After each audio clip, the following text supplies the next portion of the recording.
자, 오늘 우리 최진봉 교수님께 네. 며칠 동안의 특검이 이제 끝났다 생각을 했는데 계속 새로운 얘기들이 또 나와요. 그렇죠. 도대체 이 막장 드라마가 끝날 때쯤 되면 그래도 시청률도 좀 떨어지고 예. 주인공도 이제 좀 대충 정리가 되는데 등장인물이 끝이 없어. 그렇죠. 그래서 막장 드라마 재밌나요? 그렇죠. 예. 재밌다고 봐요. 아니, 근데 저는 이해가 안 되는 게, 네. 이제 김영재 원장이 처음에는 자기는 필러 시술이나 대통령 시술 안 했다고 그랬잖아요. 그 국회에 나와서 국회의원 앞에서 절대 그런 적이 없다고 맹세까지 했어요. 그런데 조사해 봤더니 대통령이 시술을 받았다는 것을 이제 시인을 했어요.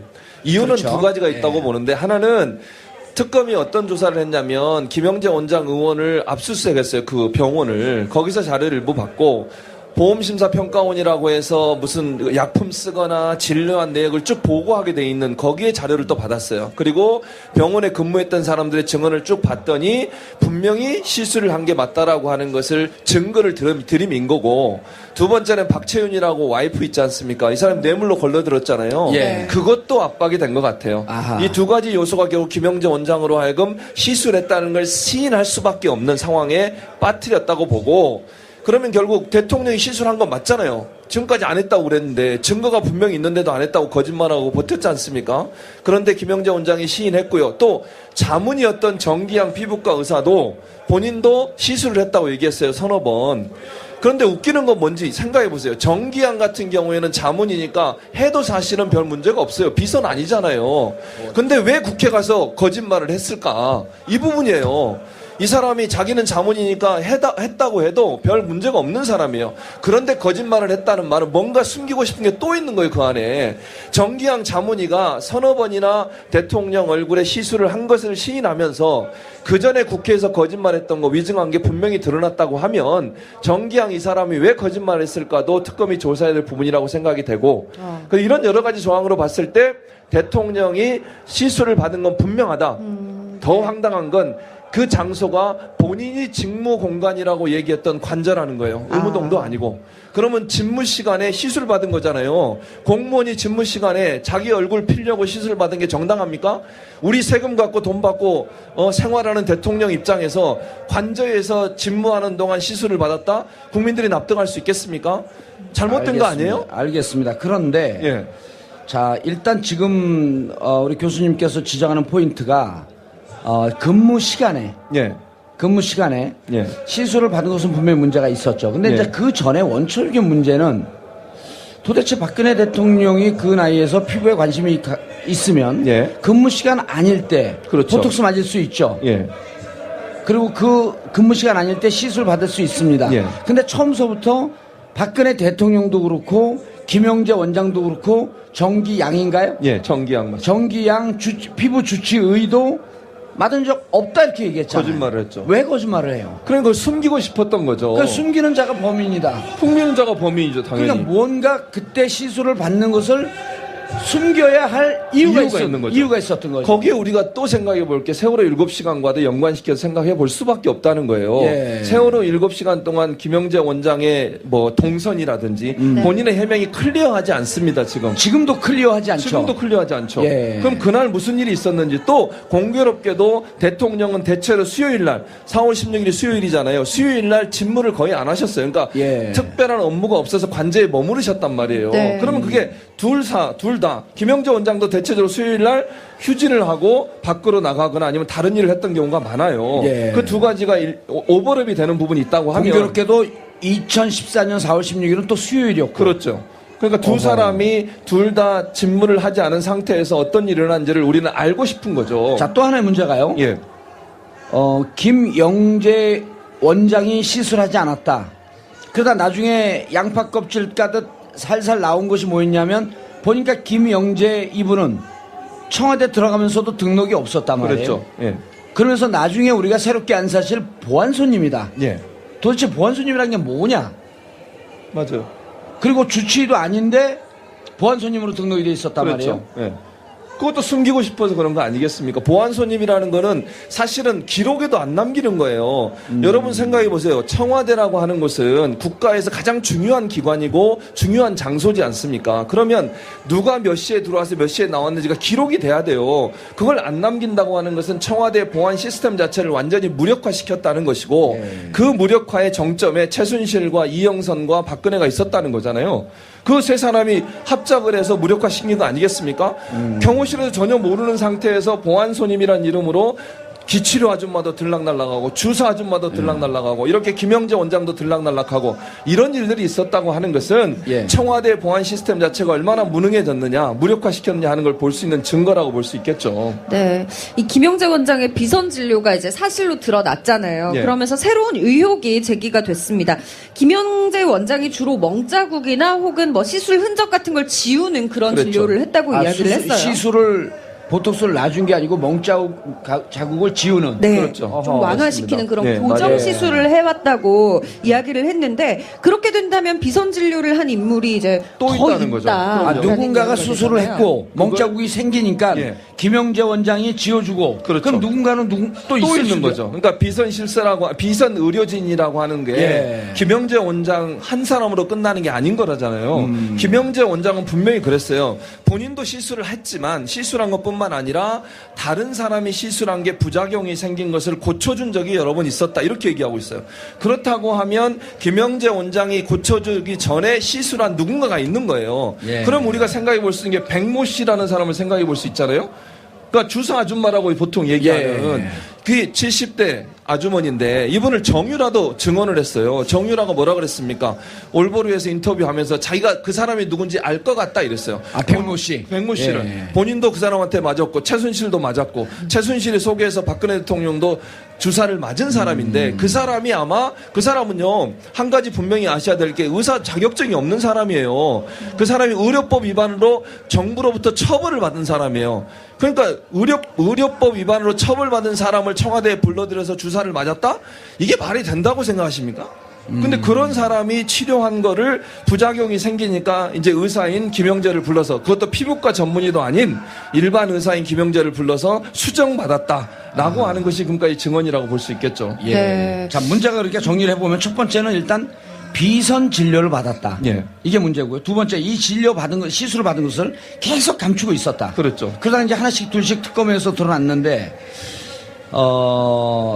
한 법조계 인사가 이런 얘기를 해요. 미국에서는 그리고 이제 대통령이 프로포폴을 맞은 거로 지금 우리가 추정해 볼 수가 있잖아요. 그렇죠. 거의 예, 증거가 맞습니다. 나왔죠. 예. 프로포폴이라고 하는 것은 수면 주사, 마취 예, 주사. 예. 한 두세 시간 정도 수면 그렇죠. 유도제죠. 예. 미국에서는 대통령이 수면 상태로 들어가거나 수면 유도제를 맞아야 될 경우에는 바로 부통령을 불러들여서 예. 내가 지금부터 마취가 되기 때문에 대통령직을 수행할 수 없으니 대통령직을 넘기고 그리고 다시 마취가 깨어나면 대통령직을 다시 복귀하는 그렇죠. 이런 절차를 밟는다 그래요. 그럼요. 김대중 대통령께서는 내시경 검사를 하는데 예. 수면 마취를 하게 되면 국가 비상사태를 판단하고 수면 마취를 하지 않고 예. 좀 고통스럽지만 직접 받았다는 거예요. 그렇습니다. 근데 박근혜 대통령이 수시로 프로포폴을 맞았다? 예. 이것도 문제가 되는 거 아니에요? 문제가 될 근무 수도- 시간에? 그럼요. 그러니까 이게 문제는 뭐냐면 아니 이런 거 제가 방송하다 졸려고 그러 프로포폴 딱 맞고 자는 거예요. 그럼 누군가 대신 해야 되잖아요. 마이크를 넘겨주고 주무셔야죠. 저한테 최진봉 교수님 하세요 하고. 벼랑간에 욕심을 내시네. 그런데 박근혜 대통령은 혹시나 그 뭐 그런 일이 생기면 안 되겠지만 대통령 직책에 있는 사람이 수면 마취제를 맞고 혹시나 무슨 일이 생길 수도 있잖아요. 또 그 사이에 국가 비상사태가 터질 수도 있는 거 아니겠습니까? 4월 16일 사실 또 그랬던 날이 그랬던 날이 된 날이고. 거고. 그러면은 그 직무를 대행할 사람을 지정해서 그 사람한테 권한을 위임하고 나서 주사를 맞았어야죠. 예. 그런데 그게 정당하게 맞지 않았기 때문에 쉬쉬하면서 맞았으니까 그런 일을 안 하는 거예요. 다행히 뭐 박근혜 대통령이 깨어나셔서 다행이지만 혹시나 만약에 무슨 일이 있었으면 어떻게 되겠습니까 국가가.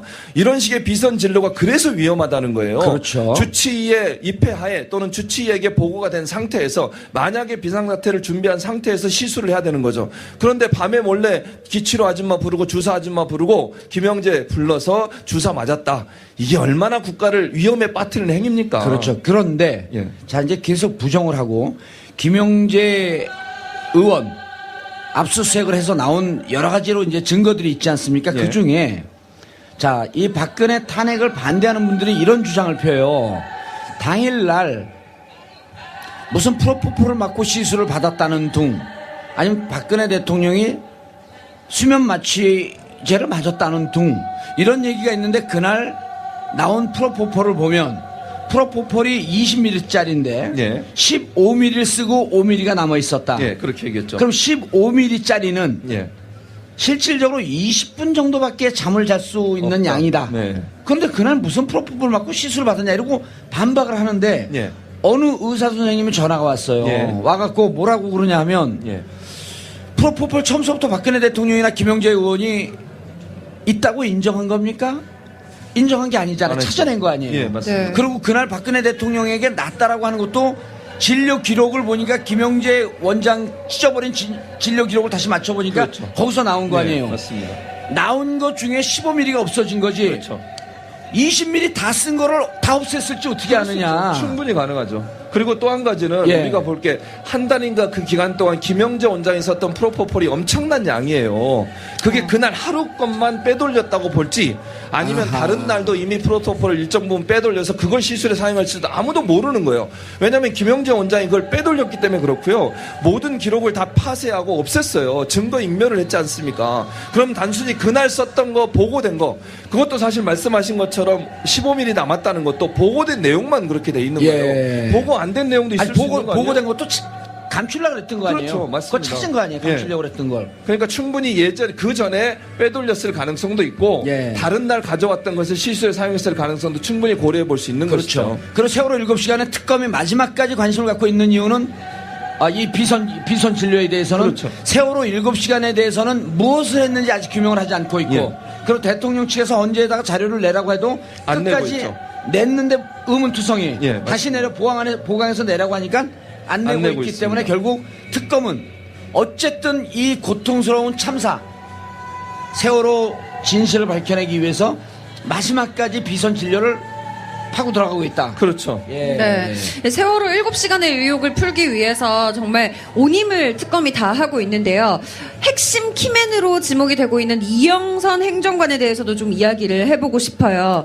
지금 조사 진행 중에 있죠? 예, 그러고 있습니다. 지금 오늘도 특검에 나왔어요. 예. 네. 지금 현재 신분이 어떤가요? 이영선 지금은 체포된 피의자도 체포된 피의자. 피의자로 불러 참고인으로 참고인으로 불렀는데 불렀다가 피의자로 전환시켰죠. 왜냐하면 체포했죠. 체포를 했어요. 아하. 체포영장을 발부받아서 수사 시간을 좀 더 연장시키기 위해 체포영장을 집행을 했죠. 오기는 혼자 자기 발로 왔지만. 네. 그런데 이영선 같은 경우에는 등장인물이 많아서 중간중간 예. 설명을 해줘요. 예. 이영선 행정관은 예, 의상실에서 예. 최순실에게 전화를 주면서 옷에다 깎았죠. 아. 네. 그래서 최순실의 비서가 아니냐 이런 어허. 얘기가 많았죠. 아. 근데 이영선 같은 경우에는 또 뭐가 문제되냐면 세월호 7시간 그 당일에 관저에 대통령 가장 근접거리에 있었어요. 윤 전 추와 함께.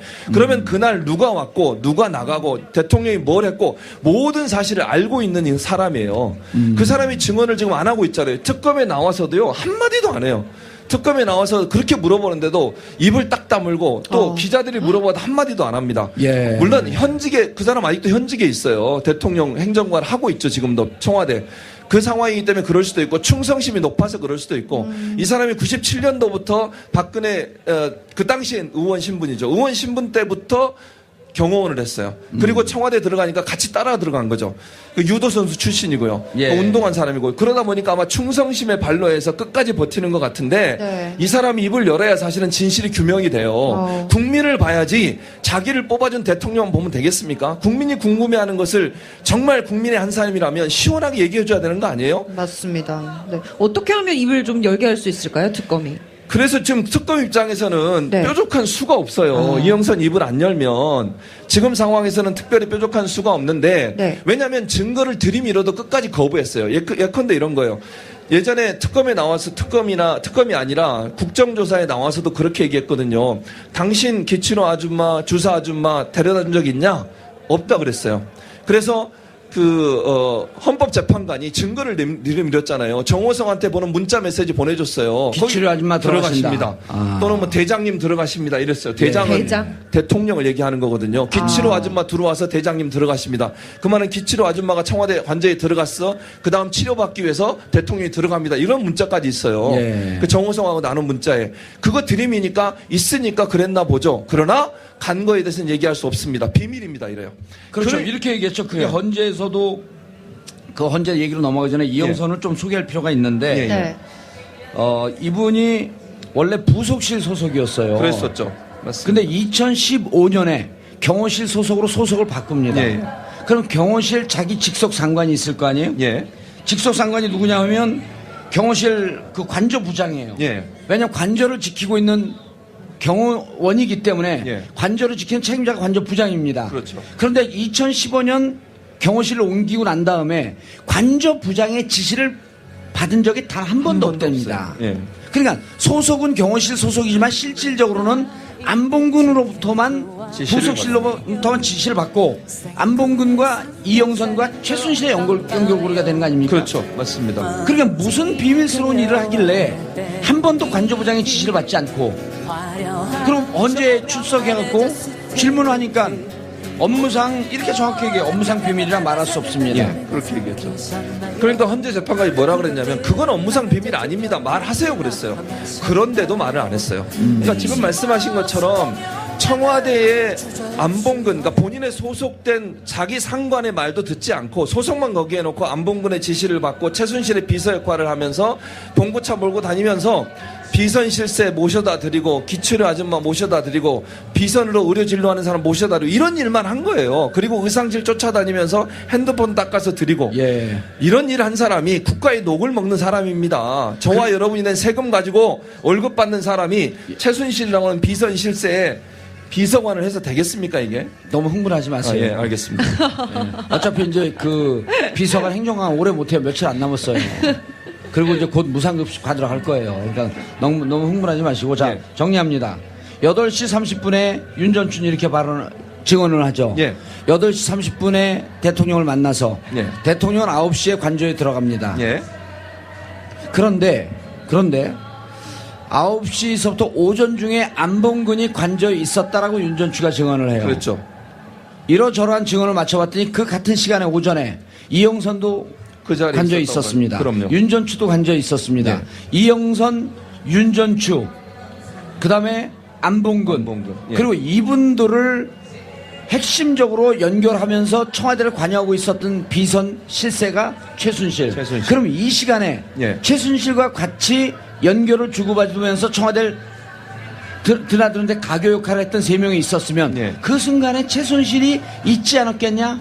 혹은 여기에 시술하는 누군가가 또 있지 않았겠냐라고 하는 게 가능한 추측이죠. 특검의 의혹인 예, 거죠. 의혹이죠. 맞습니다. 그러니까 지금 말씀하신 것처럼 그 자리에 안봉근, 이영선, 그다음에 윤전추. 근데 윤전추나 이영선 같은 경우에는 최순실의 비서 역할을 하면서 의상실도 같이 다녔던 사람들이에요.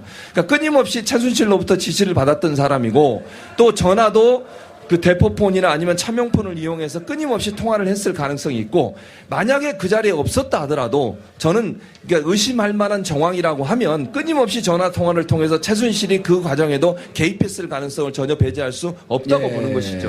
네.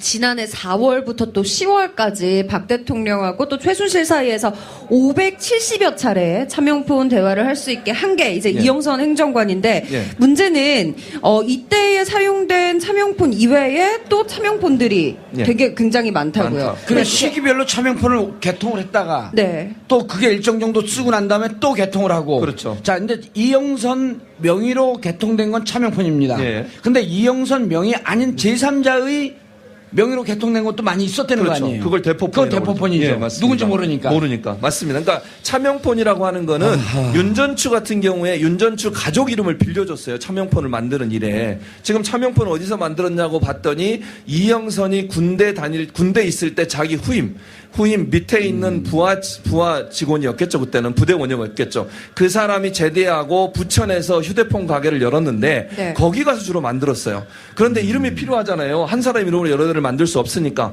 그래서 윤전추가 가족 이름을 빌려줘서 차명폰을 만들었고, 또 지금 말씀하신 것처럼 차명폰 이외에 대포폰도 있었을 확률이 높다고 보고요. 예. 그런 차명폰 대표폰을 만들어서 오래 쓰지도 않았어요. 일정 기간이 지나면 다 폐기하고 또 새로 만드는 거예요. 아하. 그 말은 뭐예요? 검찰의 뭐 추적이라든지 이런 걸 피하려고 하는 거잖아요. 네. 본인이 나쁜 짓 한 거 알고 있는 거죠. 차명폰이나 대포폰은 주로 조폭이나 사기꾼이나 아니면 뭐 돈 뜯어내려고 하는 사람들이 쓰는 거잖아요. 국정원도 일반인이- 써요. 국정원도. 아, 그런가요? 네, 국정원도 쓸 쓰죠. 것으로 추정합니다. 그렇죠. 감옥 갈 뻔했어. 그러니까 조심하세요. 예. 저는 그런 거 없는데 예. 그거 쓰는 사람들이 떳떳하면 왜 차명편을 씁니까? 자기 이름으로 쓰지. 아. 그걸 봤을 때는 뭔가 숨기고 싶은 게 많았을 거라고 생각이 드는 것이죠. 네. 아유. 그런데 자 대포폰 쓰는 것 자체가 불법 아닌가요? 불법이죠. 대포폰을 쓰면 안 돼요. 저는 좀 궁금한 게 국회의원들도 정치하는 사람들도 보통 2개씩은 갖고 전화기 다니시죠. 갖고 다녀요. 저도 전화기가 2개입니다. 네. 왜냐하면 아이폰은 전화하면서 녹음이 안 되잖아요. 네. 근데 녹음을 해야 될 상황이 있어요. 그럴 때는 갤럭시 폰을 씁니다. 네. 그리고 갤럭시 폰과 아이폰 둘 다 전화번호를 노출시켜요. 네. 왜냐하면 사람들이 의심을 하잖아요. 그렇죠. 정치인이 왜 2개를 하나 몰래 쓰지? 의심을 한단 말이에요. 박근혜 대통령 보톡스 맞으면서 안 맞았다 그랬잖아요. 전 보톡스 맞습니다. 그게 어쩌라고요. 근무 시간 아닐 때. 그러니까요. 예. TV 나가니까 좀 예뻐 보이고 싶어서. 맞습니다. 좀 맞으세요. 저는 아직까지는 생각은 없습니다만. 그래서 이렇게 차명폰과 자기가 폰 2개 갖고 있는 건 문제가 없는데 예. 대통령이 예. 뻔히 자기 거 아닌 줄 아는데 이 폰을 갖고 최순실하고 지난해 4월서부터 10월까지 570회 동안 전화할 때 무슨 심정이었을까요? 그러니까요. 저는 최순실을 얼마나 의지를 했을까 하는 생각이 들어요. 그래서 순실공화국이라고 우리가 얘기를 하는 거 아니겠습니까? 그거를 얼마나 전화기를 소중하게 여겼는지 잘 아시잖아요. 최순실이 이거 전화기를 잘 때 품고 잤대요. 혹시 전화 오실지 모르니까.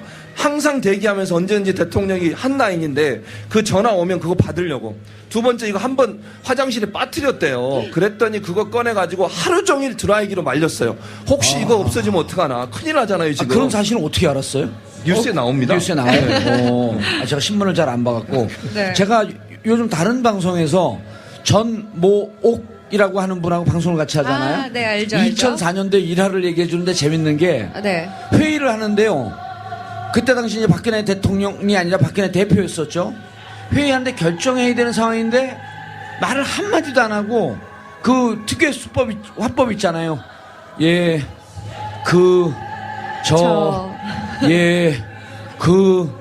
이러고 있더래요. 그래서 잠시 쉬는데 불안해서 왔다 갔다 하더라는 거야. 그래서 이름 얘기할 뻔했네. 전모옥 의원이 대표님 그러지 말고 보통 때처럼 어디 전화 좀 하고 오세요. 그 나가서 전화를 한 7, 8분인가 이 정도 하고 들어오면서 환하게 웃는 표정으로 다 결정을 해갖고 그러니까 전 의원님 얘기는 그때도 최순실하고 전화를 하고 결정을 하고 들어왔을 것이다. 그때 바로 그 차명폰이나 대포폰을 썼겠죠. 예. 그럼 혼자 결정을 못 하시는 거잖아요. 결정 장애니까. 그럼 전화만 하고 오면 저거 없어지고 천막 당사로 하겠습니다. 이렇게 말을 한다는 거예요. 문장을.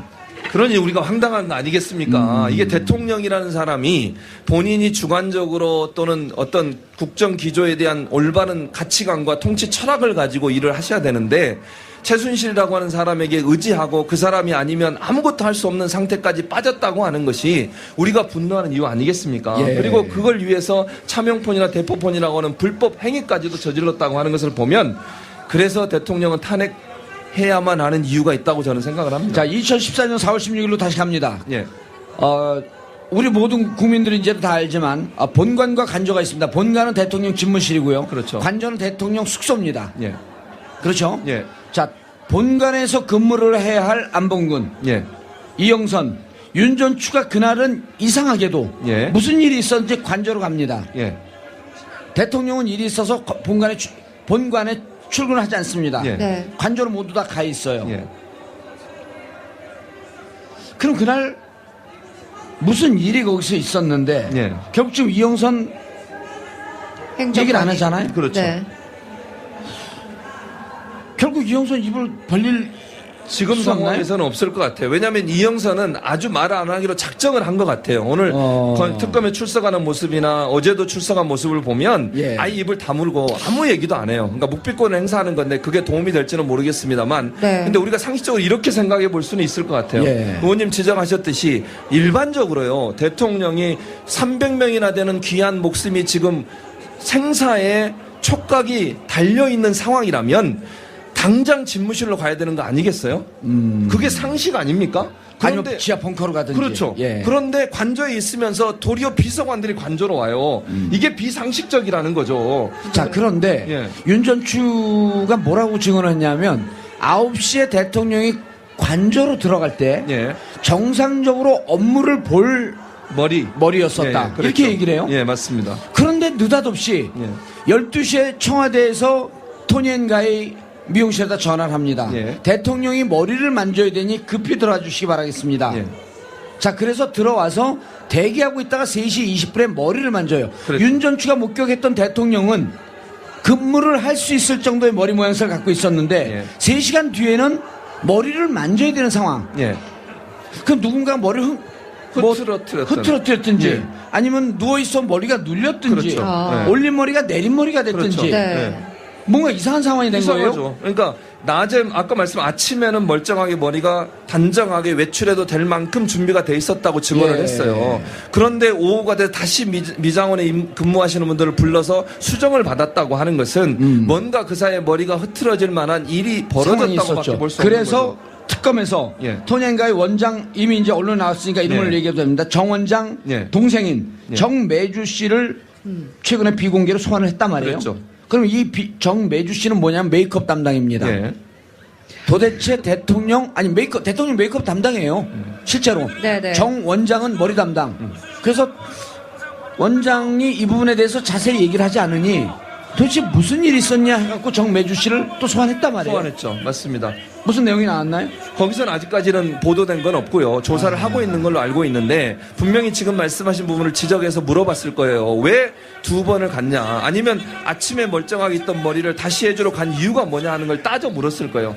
더 황당한 것은 여러분 잘 아시는 것처럼 그날 머리를 일부러 흐트러뜨리게 만들어 달라고 얘기했다는 증언을 하잖아요, 원장이. 아니, 머리를 만지려면 네. 남한테 잘 보이게 이렇게 정 의원님처럼 머리도 잘 만지고 보톡스도 맞고 이래서 아름다운 모습으로 보여주려고 그렇죠. 하는 게 일반적 아니겠습니까? 그런데 일부러 흐트러뜨렸다는 말은 뭐겠습니까? 뭔가 그 이미지를 새롭게 만들어야 될 이유가 있다고 보는 것이고 그거는 세월호 참사에 대해서 그제서야 깨닫고 중앙제도본부로 가는 과정에서 국민들이 볼 때 혹시나 비난받지 않기 위해서 그렇게 머리를 일부러 흐트러뜨린 거잖아요. 네. 그거는 사실은 이미지를 조작하는 거 아니겠어요? 본인이 원래 갖고 있던 생각과 다르게 예. 그리고 원래 처음에 세월호 사건의 어떤 그 심각성 이런 부분 제대로 못 깨달았기 때문에 직접 가지도 않았을 뿐더러 한참 지난 오후에 가서 구명조끼 다 입고 있었다고 얘기하는 것 이게 과연 국민들이 받아들일 수 있는 부분이라는 알겠습니다. 거죠. 자, 다시 넘어갑니다. 이제 12시로 넘어갔어요. 예. 12시로 넘어가서 오전에 일단은 흔적이 10시에 보고받았다라고 하는 것을 믿어도 9시부터 10시까지 도대체 무엇을 했는지 현재 안 나와 있고 그렇죠. 10시부터 12시까지도 무엇을 했는지 안 나와 있고 보고를 받았다고 하지만 이건 일방적인 주장에 불과하고 대통령으로부터의 직접적인 지시를 받은 사람이 현재까지 없습니다. 없습니다. 그다음 김장수 외교안보 실장은 예. 대통령이 어디 있는지 찾을 수가 없었다. 그렇죠. 그래서 저는 자기는 자전거를 타고 달리고 네. 한쪽에서 팩스를 통해서 대통령에 보고를 했지만 어디에 있는지 찾을 수 없었다. 그럼 우리 국민들이 알 수 있는 것은 특검이 알 수 있는 것은 일단 12시까지 행적은 현재까지는 9시부터 12시까지 찾지 못합니다. 그렇죠. 맞습니다. 자, 그런데 12시에 전화를 해요. 예. 12시 전화를 하고 약 한 1시 전후로 해서 고용복지 비서관하고 전화 통화한 내용은 나옵니다. 맞습니다. 나왔다 그래요. 그리고 예. 그거는 기록도 있습니다. 예. 그럼 그때 통화를 했는데 오래 통화하지 않고 간단히 통화를 했어요. 예. 그런데 이제 또 이상한 게 3시 20분에 들어와서 예. 정 원장 3시 20분에 들어와서 3시 40분까지 약 20분간 머리를 만졌습니다. 예. 머리를 만지고 예. 김기춘 비서실장이 수석 회의를 해요. 예. 수석 보좌관 회의를 합니다. 예. 그때가 4시가 좀 넘은 시간인데 김기춘 비서실장이 수석 보좌관 회의할 때 또 대통령은 안 나타납니다. 그렇죠. 봐요, 이상해요. 40분까지, 3시 40분까지 머리를 만지고 끝을 냅니다. 예. 머리를 만졌다라고 하는 것은 공식 석상에 나갈 준비가 되어 있다. 그렇죠. 그렇죠? 예. 그런데 4시간 넘은 수석 비서관 회의를 김기춘 비서실장이 주도하는데, 주재하는데 대통령이 거기 안 나타나죠. 안 나타납니다. 예. 이거는 회의에 나타날 수 있는 외관 형상은 갖췄지만 예. 뭔가 회의를 주재할 수 있는 정상적인 상태가 아닐 아닐 수도 있겠다. 그렇죠. 라고 의심을 해보는 해볼 거죠. 수 있죠. 그렇게 되면 또 어떤 의심까지 가능하냐면 예. 혹시나 시술을 하지도 않았을까 하는 의심이 또 일어나게 되는 거예요. 그러니까 머리까지는 다 왜요? 만졌는데 나갈 수도 왜, 없는 왜 시술을 프로포폴을 맞고 덜 깨어났을 수? 그랬을 가능성이 있다는 거죠. 그걸 뭐 우리가 단정적으로 얘기할 수는 없지만 네. 단정적으로 그럴- 얘기하면 안 되죠. 가볼까요? 네, 그러니까 그럴 가능성도 충분히 추측해 볼 수 있다. 이렇게 예. 제가 말씀을 드리는 거죠. 자, 특검은 지금 이러고 있습니다. 끝날 때까지 끝난 것이 아니다. 예. 그리고 원래는 보통 11차 특검 때까지 하면 내일 모레 27일이나 28일쯤은 브리핑을 하죠. 예. 근데 지금 특검은 28일 자정까지 또 시간이 아깝기 때문에 그때까지 수사를 하고 3월에 넘겨서 브리핑을 하겠다. 예, 그렇다고 그럴 얘기했죠. 정도로 열의를 다하고 있는데 예, 예. 마지막으로 특검이 관심을 갖고 들여다보는 게 세월호 7시간 말고 다른 건이 또 있나요?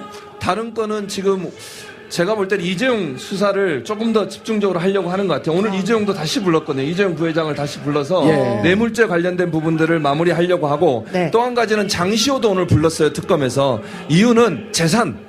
최순실이 숨겨놓은 재산이 어느 정도 있느냐 하는 부분을 찾아내기 위해서 장시호까지 불렀어요. 그래서 결국은 장시호를 통해서 최순실의 재산이 어느 정도 되는지를 파악하고 지금 말씀하신 뇌물죄 건도 이재용 부회장을 불러서 어쨌든 기소하기 전까지 특검이 좀 더 조사를 하려고 하는 의도를 갖고 있는 것으로 보여집니다. 예. 자, 그러면 현재 세월호 7시간. 예. 아직도 특검에게는, 오늘을 빼고, 예. 일요일, 월요일, 화요일 하게 되면 72시간이 남아있는 그렇죠. 거거든요. 예. 신에게는 아직 12척의 배가 남아있습니다. 예. 이런 연장이 생각이 이런 맞습니다. 문장이 생각이 나요. 예, 그러니까 예. 특검에게는 아직도 3일의 시간이 남아있습니다. 그럼요. 네. 뭐가 나올지 모르고. 맞습니다. 그 다음에 이재용 부회장을 구속 기소했지만, 예. 5가지 죄목으로 구속 기소를 했지만, 예. 아직 구속 수사를 하고 있지만 하고 있죠. 아직 예. 기소한 것은 아니죠. 아니죠. 예. 기소한다라고 하는 것은 재판에 붙이는 예, 거. 맞습니다. 우병우는 어떻게 됩니까? 우병우는 사실 제가 볼 때 시간 부족으로 어려울 가능성이 있어요. 그러니까 우리가 볼 때는 그러니까 너무나 우병우를 재구속영장 청구하겠대요? 지금 상태는 그런 발표는 안 했습니다. 그러니까 우병우가 딱 떨어지는 뭔가 증거를 지금 못 찾고 있는 거예요. 예. 그러니까 구속영장이 기각이 되면서 수사할 기간이 충분하지 않지 않습니까, 지금. 그러니 특검 입장에서는 이 세 가지, 아까 말씀드린 그 세 가지에 집중해서 해야 되는 상황이 되다 보니까 우병우 건까지 건드렸다가는 다른 걸 또 마무리를 못하는 상황이 되는 거예요. 예. 그러니까 지금 상황에서 우병우 건을 어쩔 수 없이 검찰로 넘겨야 되는 상황인데 그래서 황교안 권한대행이 연장해줘야 되는 거예요. 연장해주는 것은 당연히 기간이 부족하면 연장하라고 30일 더 연장할 수 있게 만들어 놓은 거 아니겠습니까, 법이? 예. 이 권한대행이라는 사람이 시계 만들어서 자기 대통령 놀이하지 말고 특검 연장해줘야죠, 기간을. 딱딱 치지 말고 깜짝 놀라겠어. 대통령도 10번 쳤지 않습니까, 이거? 네, 화나셨어요. 네. 자, 그런데 이제 우병우 전 수석에 대해서 그때 구속영장을 청구할 때 4가지 제목을 했단 말이에요. 예. 근데 그 전에 소환될 때는 정강, 예. 처갓집 개인 비리가 있었어요. 그랬었죠. 그럼 일단 28일까지 우병우는 불구속 기소합니까 안 합니까? 제가 볼 때는 불구속 기소를 안 할 것 같습니다. 개인적으로는 그렇게 생각하는데. 예. 근데 뭐 이제 뭐 전혀 그게 제 개인적 판단이 꼭 맞다고 볼 수는 없겠지만. 예. 아까 기소한다 그러던데 불구속 기소를. 예. 뭐 그렇게 하면 뭐 좋겠습니다. 어쨌든 저는 마음이라도 시원할 것 같습니다. 예. 가슴이라도. 자, 불구속 기소한다라고 하는 것은 예. 불구속 상태에서 재판을 받고 그렇죠. 그리고 이제 검찰로 이 사건이 모두 다 검찰로 넘어가는 거죠. 거죠. 예.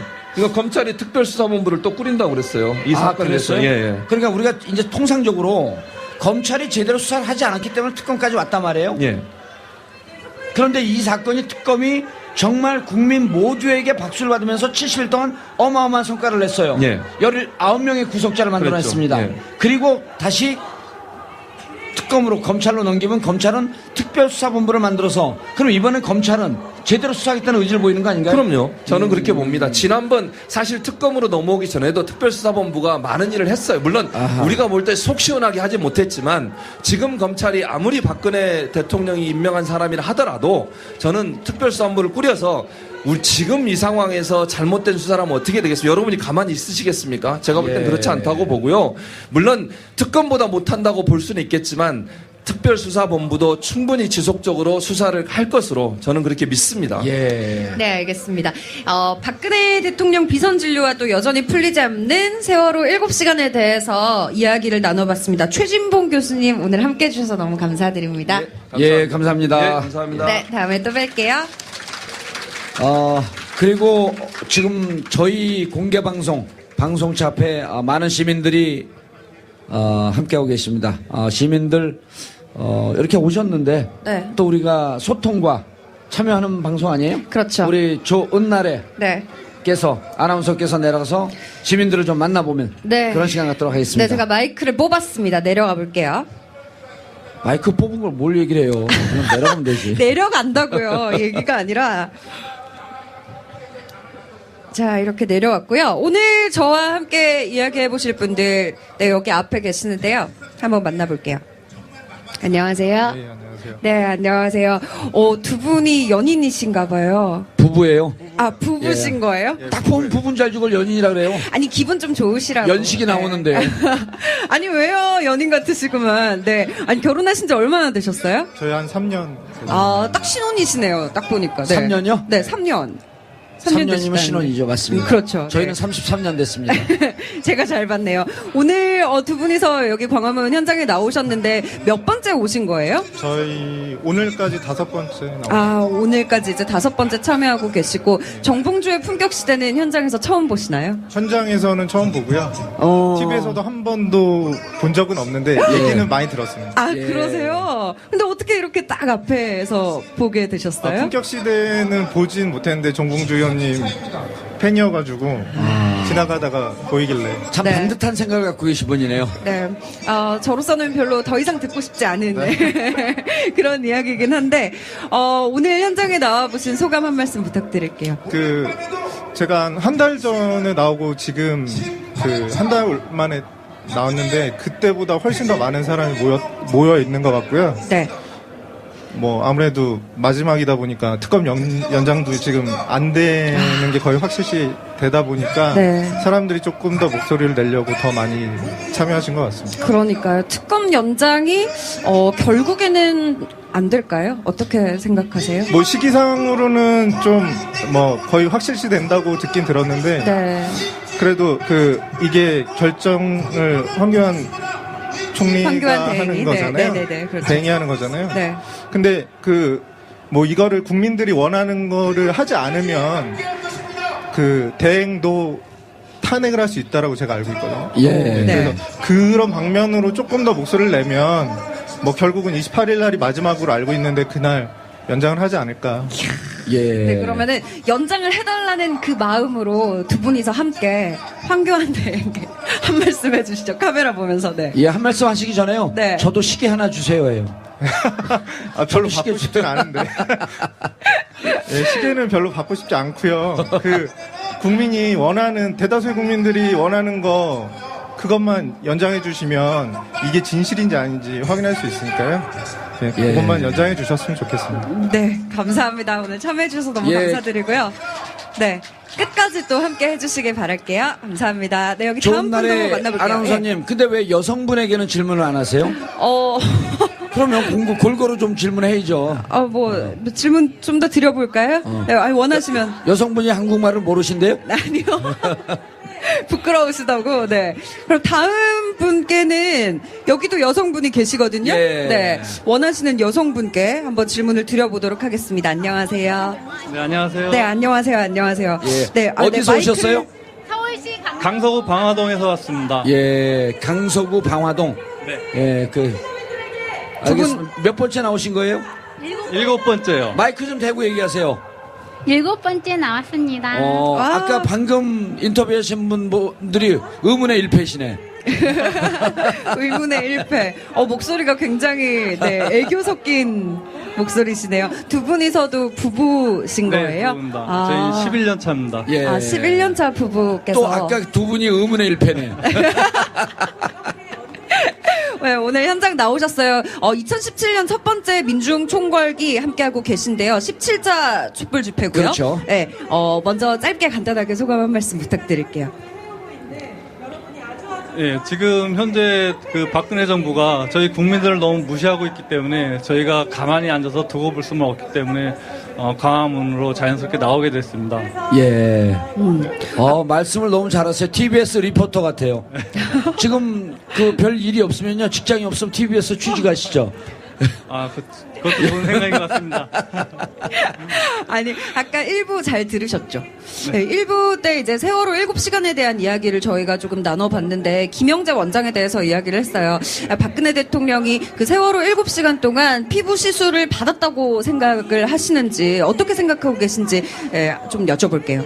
예, 그때 그 대책본부에 나왔을 때 얼굴 표정이나 상황을 보면 충분히 뭔가 시술을 받은 좀 졸리거나 뭐 그런 듯한 얼굴 표정들이 많이 나온 걸 봤거든요. 네. 그래서 충분히 국민들이 의혹을 가질 만하다라고 생각합니다. 그래요. 그런데요. 제가 하나 우리 그 부인께 한번 여쭤보고 싶은 게, 네. 괜찮아요. 마이클 롱증이 있으세요? 쑥스러워하세요. 자, 이런 거잖아요. 그러니까 우리 국민들이 예를 들어서 처음서부터 그 7시간 동안 뭐를 했는데 참 적절치 않은 행동이었습니다. 죄송합니다. 헌법에 보장된 국민 생명권을 보호하고 지키려고 하는 노력을 했어야 되는데 그렇게 못해서 참으로 죄송합니다. 그러면 이 상황까지 지금 왔을까요? 만약 그렇게 대통령이 인정을 하고 그 부분에 대해서 사과를 하고 세월호 가족들에 대해서 진심으로 용서를 구하고 했으면 이 상황까지 오지 않지 않았을까요? 그러니까 세월호 사건에 대해서는 지금까지 이렇게 쭉 이어져서 모든 국민들이 이렇게 지금처럼 막 원통해 하거나 이러지는 않았겠지만, 예. 최순실 게이트로 인해서는 꼭 지금 이 상황까지 왔었을 거예요. 세월호는 해명이 됐어도 그렇죠. 최순실 게이트로 결국은 여기까지 왔을 것이다. 어쩜 저렇게 똑똑한 부인과 함께 사시는지. 네. 또 이제 뒤에 계신 분들께서 박수를 치고 계신데요. 함께 해주시는 시민분들께 마지막으로 한마디 부탁드릴게요. 네, 특검은 반드시 연장이 돼야 되고, 그리고 박근혜 정부는 국민의 심판을 제대로 받아야 된다. 그리고 지금까지 제대로 서 있지 못한 우리 대한민국을 리셋 코리아를 통해서 다시 한번 제대로 갖춰진 나라를 만들어진 계기가 됐으면 좋겠습니다. 예. 네, 감사합니다. 네, 두 분이 또 이제 보니까 이게 커플룩처럼 잘 맞춰 입고 나오셨어요. 예. 네, 너무 보기 좋네요. 오늘 끝까지 함께 해주시기 바랍니다. 네, 감사합니다. 감사합니다. 네, 감사합니다. 네, 저 인터뷰는 여기서 마치고요. 저는 2부에서 함께 또 하도록 하겠습니다. 예, 여러분은 지금 정봉주의 품격시대 특집 생방송 광화문 촛불 현장에서 함께 하고 계십니다. 저희는 잠시 뒤에 2부에서 다시 찾아뵙도록 하겠습니다. 감사합니다.